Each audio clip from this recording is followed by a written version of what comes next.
সন্ধে হলেই আমাদের সবারই কিন্তু একটু এটা সেটা খেতে বেশ ইচ্ছা করে, স্পেশালি বেশ টক টক ঝাল ঝাল, যেমন ফুচকা, চুরমুর, পাপড়ি চাট, আলু কাবলি। কিন্তু সব সময় তো বাইরে বেরোনো হয় না, তাই অগত্যা নিজেকেই বানাতে হয়।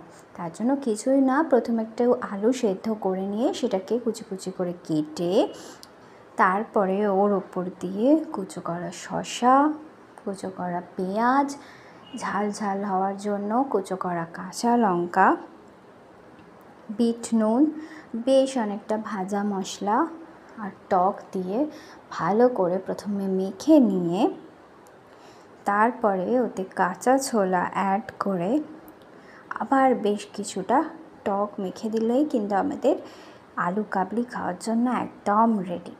আমি একটু বেশি টকটা পছন্দ করি বলে পরে আবার একটু লেবুর রস আর আরও একটুখানি টক অ্যাড করে নিয়েছিলাম।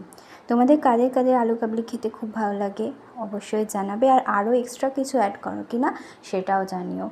সবাই খুব খুব ভালো থেকো, টাটা।